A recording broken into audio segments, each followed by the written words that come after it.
Hai, salam sejahtera untuk kita semua. Pada video kali ini kita akan mempelajari tentang pengukuran dan ketidakpastian. Video ini untuk fisika SMA kelas 10 disusun oleh tim guru fisika SMA Kusuma Bangsa, Bapak Julianto, dan saya sendiri Yosef Indra Waluyo. Kita masuk yang pertama tentang pengertian dari pengukuran.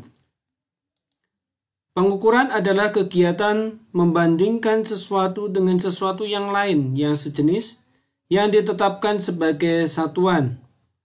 Contoh, kita mengukur panjang meja dengan menggunakan buku. Didapatkan 4 buku. Buku ditetapkan sebagai satuan. Yang berikutnya kita belajar tentang besaran skalar dan vektor. Besaran skalar adalah besaran yang hanya menunjukkan nilai tanpa memberikan arah. Contohnya, dari besaran skalar, kita tadi mengukur panjang meja 4 cm. Ya, berarti 4 cm itu hanya nilainya saja, tidak ada arahnya. Kemudian kita menimbang massa beras 20 kilo. Ya, 20 kilo hanya memberikan nilai tanpa ada arah. Mengukur suhu tubuh. Misalnya, ya, maka suhu tubuh 37 derajat Celcius. Berarti dia tidak memberikan arahnya. Seperti itu ya. Kita lanjutkan, besaran vektor adalah besaran yang menunjukkan nilai dan arah. Contoh, besaran vektor. Perpindahan. Perpindahan, misalnya, saya berpindah 2 meter ke kanan. Berarti 2 meter ke arah kanan. Ya, ini contoh besaran vektor perpindahan.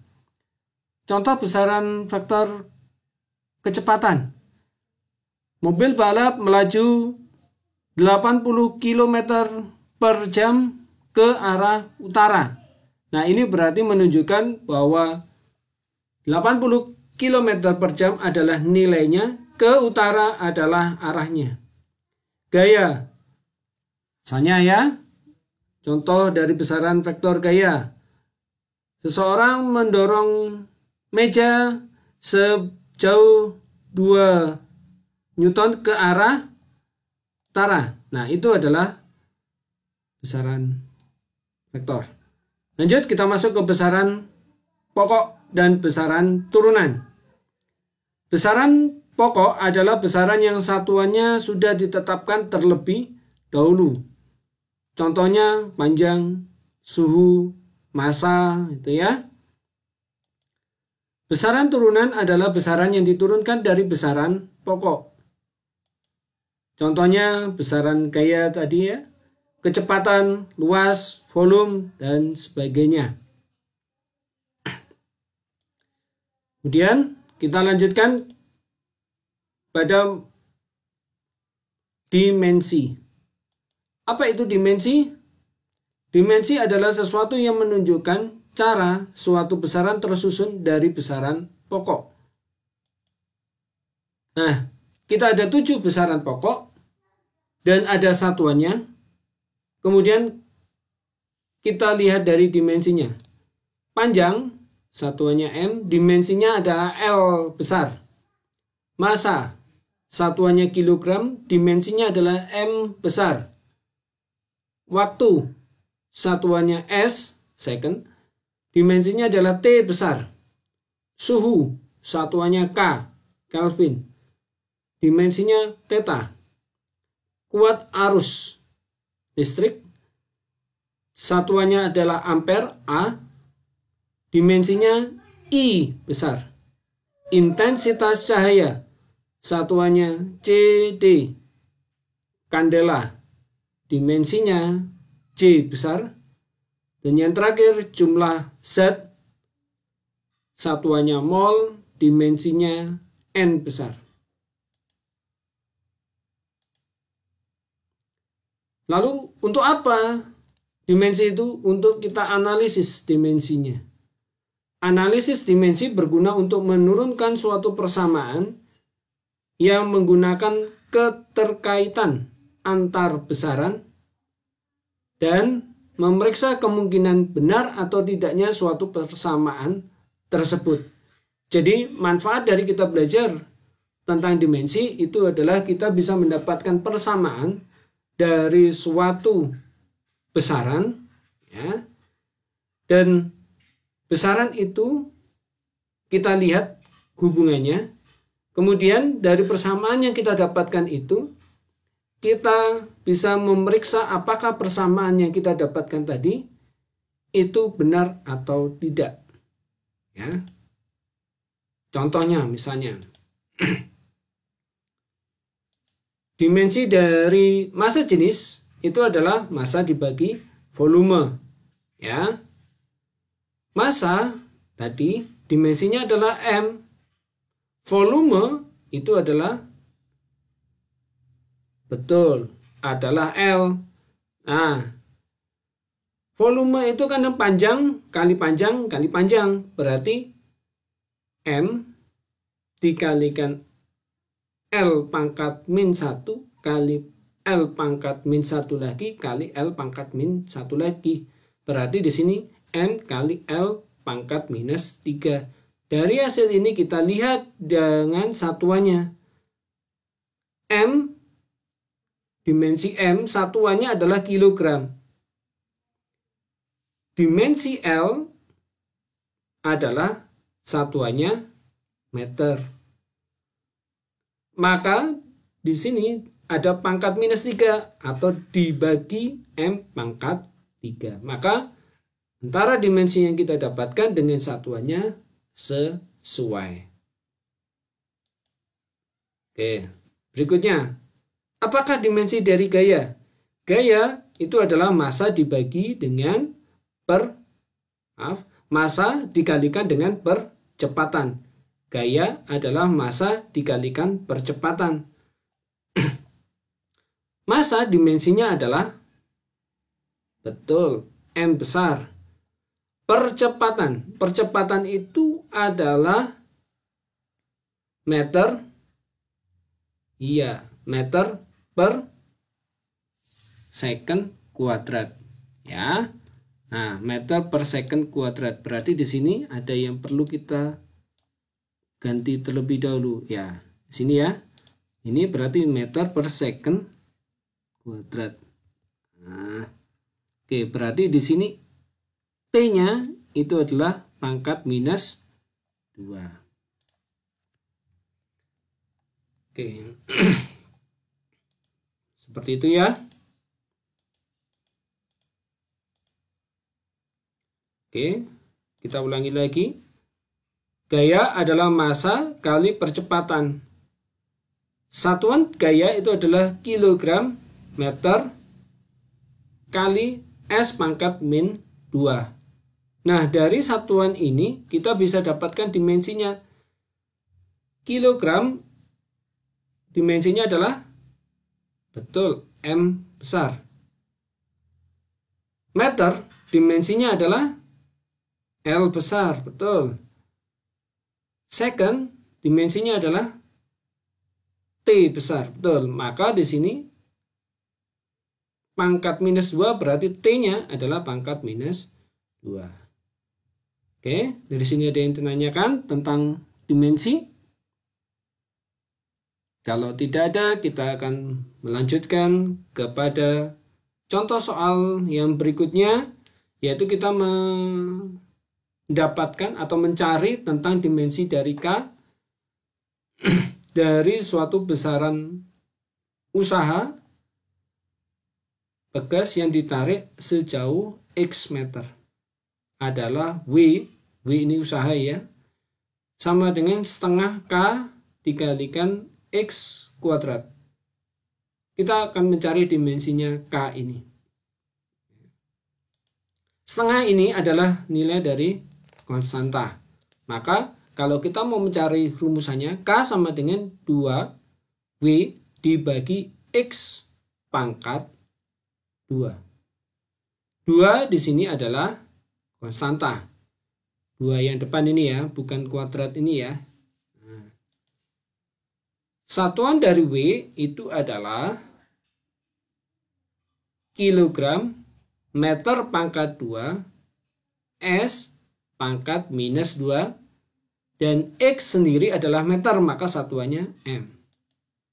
Oke, satuan K kalau begitu adalah kilogram meter pangkat 2 kali ya, kali kali S pangkat minus 2. Oke, ini S pangkat minus 2.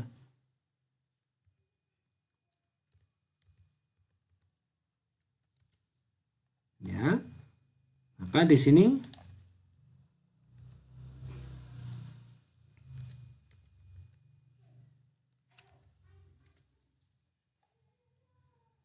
M pangkat 2 dengan M pangkat 2 kita bisa saling hilangkan. Maka didapatkan adalah kilogram kali S pangkat minus 2. Maka dimensi dari K itu sendiri adalah M kali T pangkat minus 2. Oke, seperti itu ya. Belum jelas? Oke, Bapak ulangi lagi.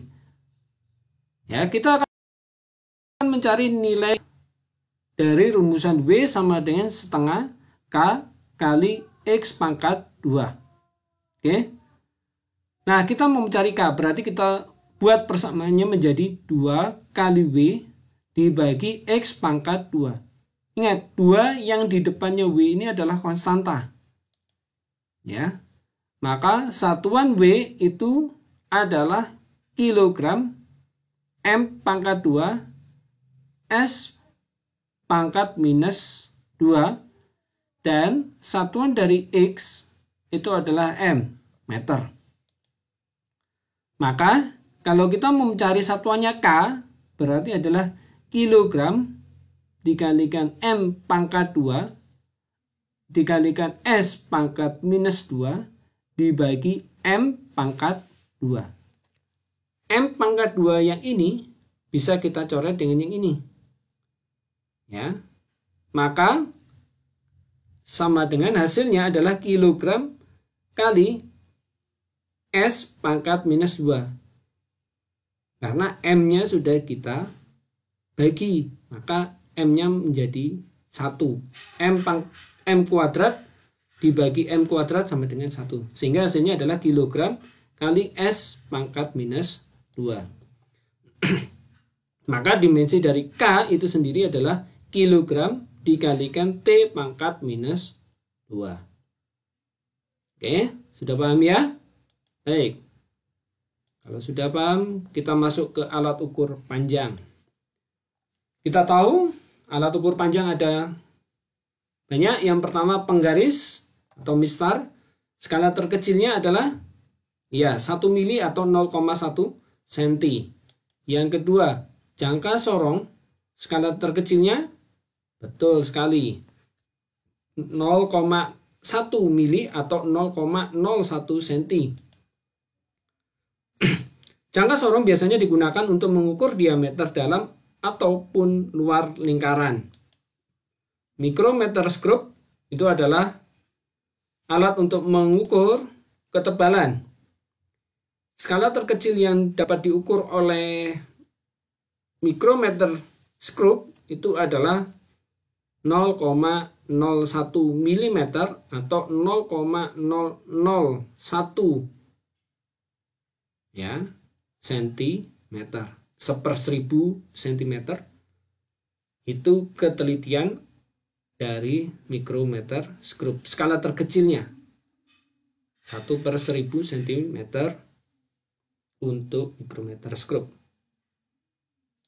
Baik, kita lanjutkan. Pengukuran tunggal dan pengukuran berulang. Pengukuran tunggal adalah pengukuran yang dilakukan hanya 1 kali. Maka laporan hasil pengukurannya ditulis sebagai X plus minus delta X. Apa itu X?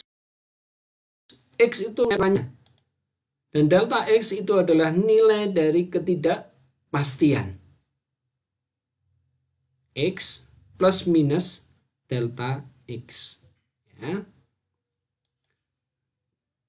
Nah, delta X itu didapatkan dari mana? Dari setengah kali skala terkecil.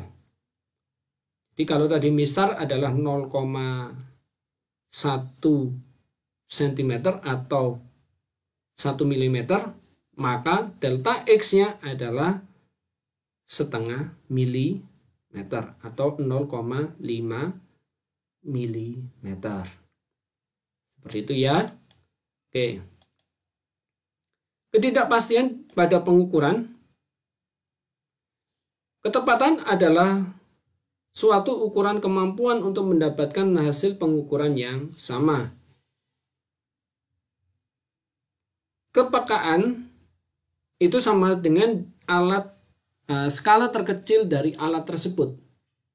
Maka alat seperti mistar itu mempunyai skala terkecilnya, yaitu 1 mili. Maka itu adalah kepekaannya dalam mengukur. Ketepatannya atau ketepatan atau akurasinya adalah 1 min delta X per X.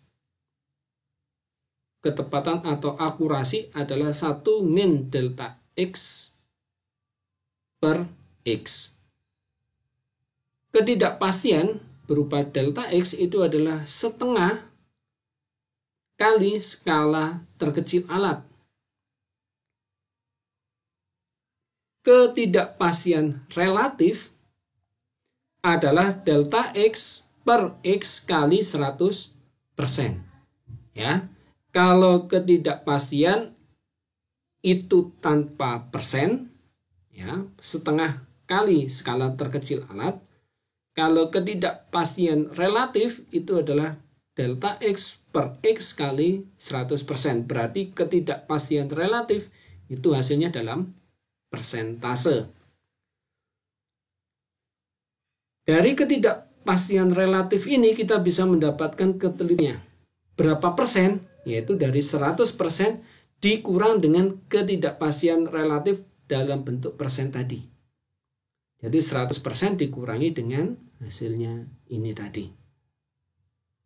Misalnya ketidakpastiannya kita dapatkan 1%, maka ketelitiannya adalah 100% dikurang 1%, 99%.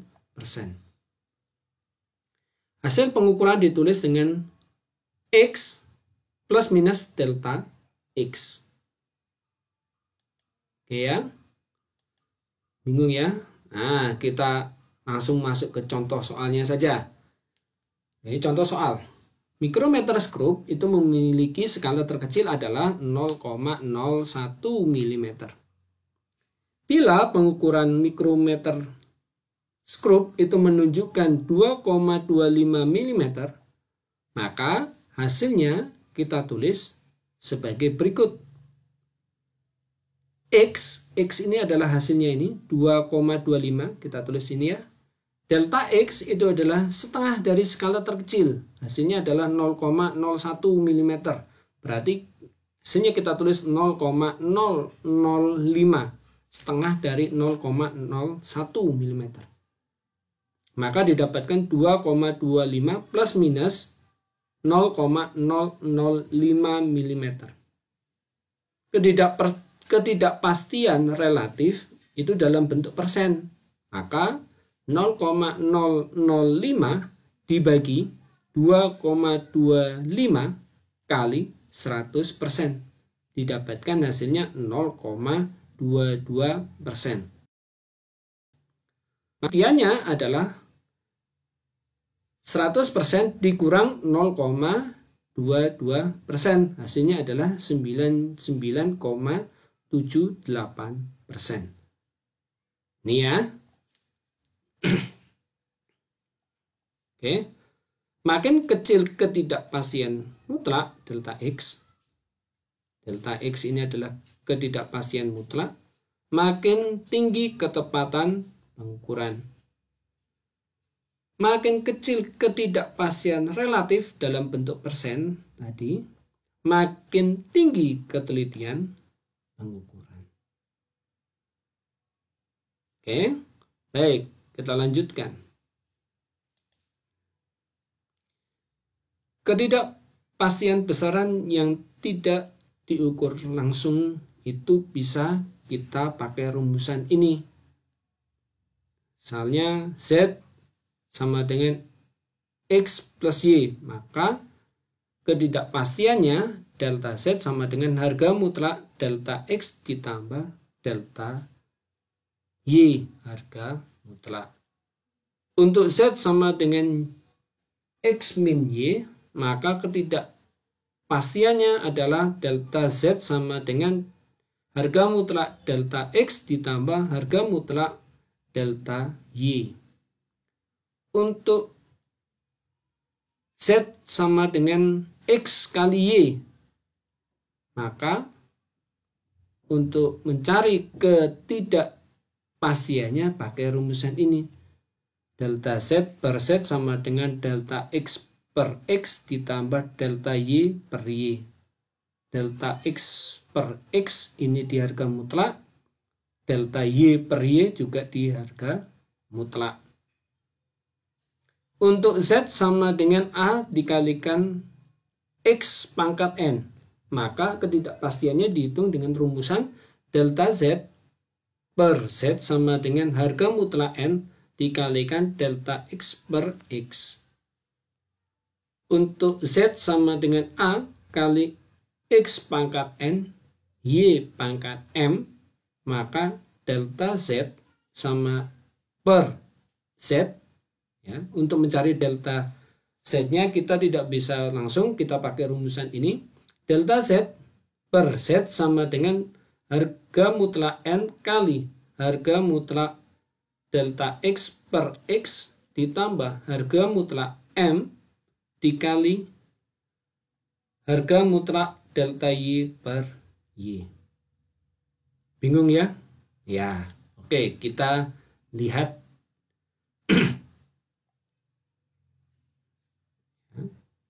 Kita lihat nanti dari contoh yang ada. Nanti ya, kita masuk ke notasi ilmiah terlebih dahulu. Notasi ilmiah atau bentuk baku bilangan lebih dari 10 dinyatakan dengan A kali 10 pangkat N. A itu mulai dari 1, jadi 1 terhitung ya. 1 sampai dengan 10. 10 tidak terhitung. Oke, jadi 1 sampai dengan 9 seluruhannya ya. Dengan N bilangan asli, bukan bilangan pecahan ya. Bentuk baku bilangan antara 0 sampai dengan 1 dinyatakan dengan A kali 10 pangkat minus N, dengan A itu adalah 1 sampai dengan 9. 9-nya termasuk ya. Kalau sampai dengan 10 berarti 10-nya tidak dihitung. Dengan N bilangan asli. Contoh misalnya kita punya 635.000. Berarti kita tulis 6,35 kali 10 pangkat 5. Kita punya bilangan 0,0328.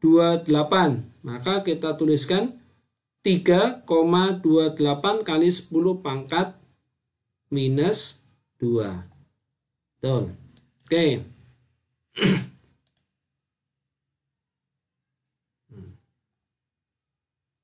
Oke.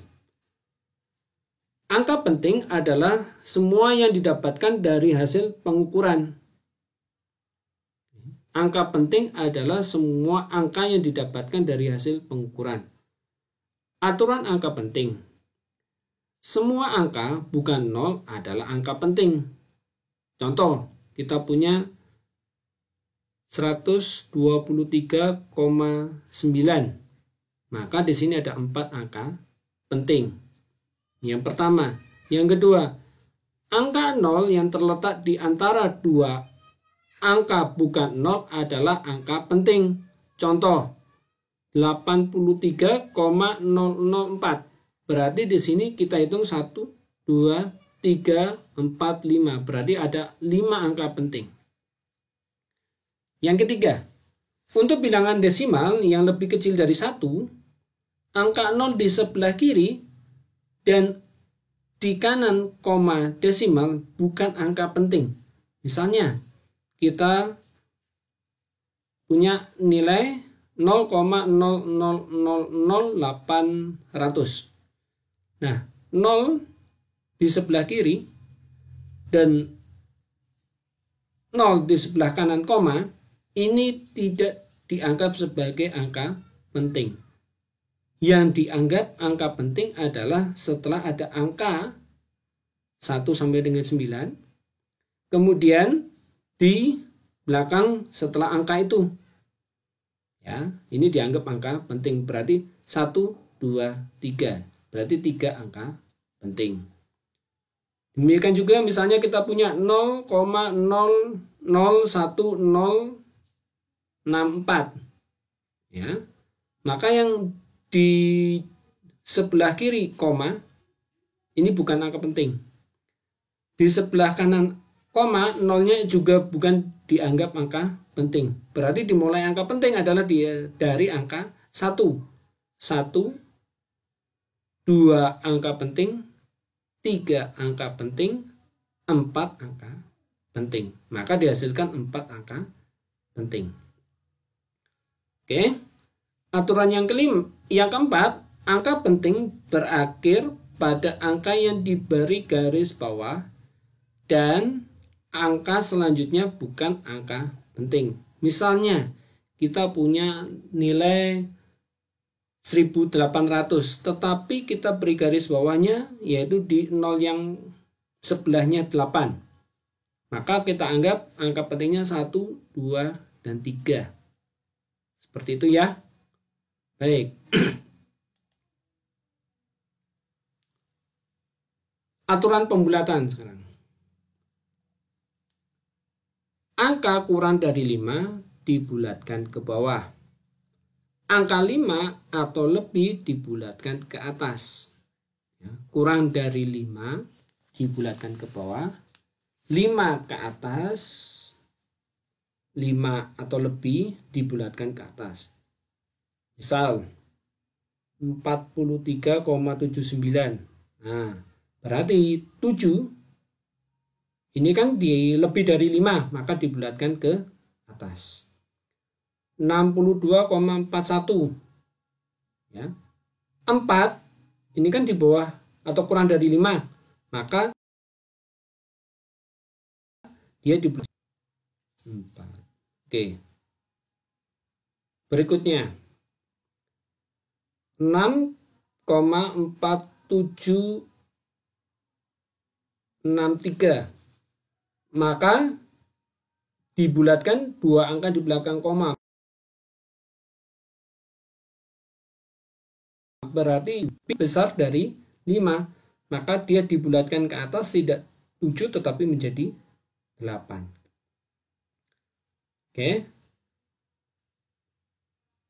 Yang terakhir 6,4762. Yang diberi garis bawah adalah 6-nya. Berarti di angka ini itu dibulatkan. Oke. Nah, kita lihat angka 2-nya. Angka 2 ini kan di bawah atau kurang dari 5, maka dia dibulatkan ke bawah. Berarti hasilnya adalah 6. Seperti itu ya dalam aturan pembulatan. Kemudian aturan operasi perhitungan untuk angka penting. Dalam operasi perkalian dan pembagian, banyak angka penting berdasarkan angka penting paling sedikit. Dalam operasi penjumlahan dan pengurangan, hasil operasi bilangan hanya boleh memiliki satu angka penting yang diragukan. dan itu posisinya paling kiri. Yang ketiga, hasil perkalian atau pembagian antara bilangan penting dengan eksak memiliki angka penting sebanyak bilangan pentingnya. Jadi, eksak tidak berpengaruh. Oke, ini contohnya perkalian ya. Kalau kita lihat di sini 2,25, berarti di sini ada 3 angka penting. 4,8, berarti di sini ada 2 angka penting. Kita kalikan, hasilnya adalah 10,8. Kita pilih paling sedikit. Ingat ya, tadi perkalian itu adalah dipilih paling sedikit. Ya. Dalam operasi perkalian dan pembagian, banyaknya angka penting didasarkan pada angka penting yang paling sedikit. Nah, di sini kan angka pentingnya yang paling sedikit adalah 2. Berarti 10,8 hasil operasinya adalah 2 angka penting, maka nilainya adalah 11. Kenapa 11? Karena 8 ini kita bulatkan ke atas. Oke, sekarang dalam operasi pengurangan. Ya. Dalam operasi pengurangan, bilangannya ini ya, 638,4. Yang diragukan adalah angka 4-nya. 625. Yang diragukan adalah 5-nya. Maka dikurangi hasilnya adalah 13,4. Oke. Berarti hasilnya itu adalah yang ini. Ini ya. Berarti yang ini. Oke. Berarti hasilnya adalah 13 cm. Ini diragukan, ini juga diragukan, maka kita pilih yang paling kiri. Ingat ya. Jadi aturannya adalah dalam operasi penjumlahan pengurangan, hasil operasi bilangan hanya boleh memiliki 1 angka penting yang diragukan, yang paling kiri. Oke. Berarti di sini yang paling kiri kan yang ini diragukan. Jadi ini yang terakhir, maka yang diragukannya di sini kan. Nah, berarti yang ini dibulatkan ke bawah. Karena 4 kurang dari 5, maka pembulatannya bawah, maka hasilnya adalah 13. Oke, paham ya untuk angka penting? Nah, ini tadi untuk yang ketidakpastiannya. Contoh, suatu persegi panjang dan lebar adalah 5,2 cm. Hitunglah keliling dan luas menurut angka pentingnya. Nah, berdasarkan angka penting tadi, perkalian ya. Perkalian berarti 261 kali 5,2. Berarti dihasilkan adalah 65,572. Oke. Nah, kita lihat di sini ada 4 angka penting. Di sini ada 2 angka penting. Nah, kalau dalam operasi perkalian seperti ini, berarti kan yang dibolehkan hanya 2 angka penting. Berarti hasilnya adalah 65,5 ya. Maka di sini karena di sini 5 berarti dibulatkan ke atas ya. Maka hasilnya adalah 66. Seperti itu. Oke. Keliling persegi panjang adalah 2 kali panjang tambah lebar. Di sini ada 2 eksak. Nah, 2 ini adalah bilangan eksak. Artinya tidak mempengaruhi perkalian. Maka yang dilihat adalah penjumlahannya. 12,61 ditambah 5,2. Hasilnya adalah 17,81. Ya, berarti di sini yang tidak pasti itu kan di bilangan yang ini. Oke.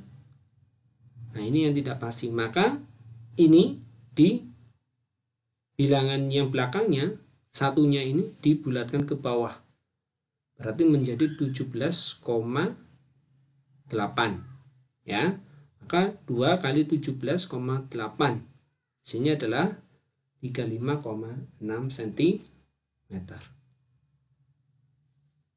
Oke. Sekian saja dari penjelasan Bapak. Jika ada yang suka dengan video ini silakan di like. Jika ada pertanyaan yang mungkin belum jelas silakan dikomentari. Jika Anda tertarik untuk membagikan kepada teman Anda maka silakan share dan Anda bisa mensubscribe untuk mendapatkan video-video pembelajaran berikutnya tentang fisika di channel ini. Terima kasih atas perhatiannya. Salam sejahtera untuk kita semua. Salam sehat selalu dan sampai bertemu kembali.